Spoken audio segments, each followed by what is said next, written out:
اے آدمزاد، تجھ کو جو فائدہ پہنچے وہ اللہ کی طرف سے ہے، اور جو نقصان پہنچے وہ تیری ہی شامت اعمال کی وجہ سے ہے۔ اور اے نبی، ہم نے تم کو لوگوں کی ہدایت کے لیے پیغمبر بنا کر بھیجا ہے، اور اس بات کا اللہ ہی گواہ کافی ہے۔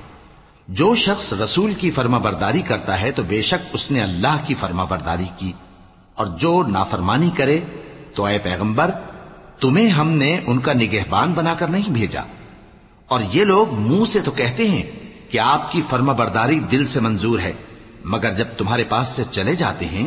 تو ان میں سے بعض لوگ رات کو تمہاری باتوں کے خلاف مشورے کرتے ہیں، اور جو مشورے یہ کرتے ہیں اللہ ان کو لکھ لیتا ہے۔ سو ان کا کچھ خیال نہ کرو اور اللہ پر بھروسہ رکھو، اور اللہ ہی کافی کارساز ہے۔ بھلا یہ قرآن میں غور کیوں نہیں کرتے؟ اگر یہ اللہ کے سوا کسی اور کا کلام ہوتا تو اس میں وہ بہت سا اختلاف پاتے، اور جب ان کے پاس امن یا خوف کی کوئی خبر پہنچتی ہے تو اسے مشہور کر دیتی ہیں، حالانکہ اگر اس کو پیغمبر اور اپنے ذمہ داروں کے پاس پہنچاتے تو تحقیق کرنے والے اس کی تحقیق کر لیتے، اور اگر تم پر اللہ کا فضل اور اس کی مہربانی نہ ہوتی تو چند آدمیوں کے سوا تم سب شیطان کے پیرو ہو جاتے۔ سو اے پیغمبر، اللہ کی راہ میں لڑو، تم اپنے سوا کسی کے ذمہ دار نہیں ہو، اور مومنوں کو بھی ترغیب دو۔ قریب ہے کہ اللہ کافروں کی لڑائی کو بند کر دے،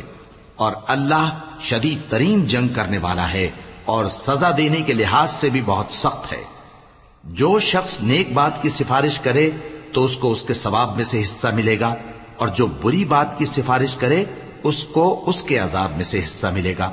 اور اللہ ہر چیز پر قدرت رکھتا ہے۔ اور جب تم کو کوئی دعا دے تو جواب میں تم اس سے بہتر کلمے سے اسے دعا دو،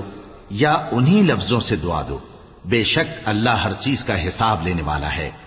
اللہ وہ معبود برحق ہے کہ اس کے سوا کوئی عبادت کے لائق نہیں۔ وہ قیامت کے دن تم سب کو ضرور جمع کرے گا، اور اللہ سے بڑھ کر بات کا سچا کون ہوگا؟ اب کیا سبب ہے کہ مسلمانوں تم منافقوں کے بارے میں دو گروہ بن گئے ہو، حالانکہ اللہ نے ان کو ان کے کرتوتوں کے سبب اوندھا کر دیا ہے؟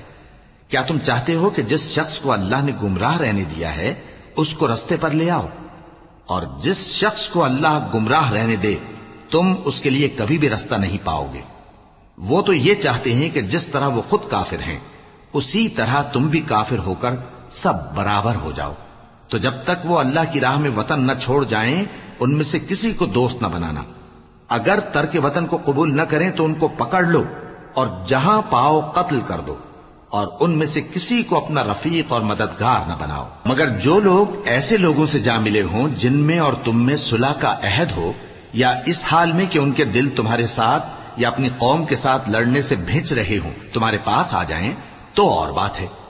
اور اگر اللہ چاہتا تو ان کو تم پر غالب کر دیتا تو وہ تم سے ضرور لڑتے۔ پھر اگر وہ تم سے کنارہ کشی کریں یعنی تم سے نہ لڑیں اور تمہاری طرف صلح کا پیغام بھیجیں تو اللہ نے تمہارے لیے ان پر زبردستی کرنے کی کوئی سبیل مقرر نہیں کی۔ تم کچھ اور لوگ ایسے بھی پاؤ گے جو یہ چاہتے ہیں کہ تم سے بھی امن میں رہیں اور اپنی قوم سے بھی امن میں رہیں، لیکن جب فتنہ انگیزی کو بلائے جائیں تو اس میں اوندھے منہ گر پڑیں۔ تو ایسے لوگ اگر تم سے لڑنے سے کنارہ کشی نہ کریں اور نہ تمہاری طرف پیغام صلح بھیجیں اور نہ اپنے ہاتھوں کو روکیں تو ان کو پکڑ لو اور جہاں پاؤ قتل کر دو، اور انہی لوگوں کے مقابلے میں ہم نے تمہیں کھلی چھوٹ دے دی ہے۔ اور کسی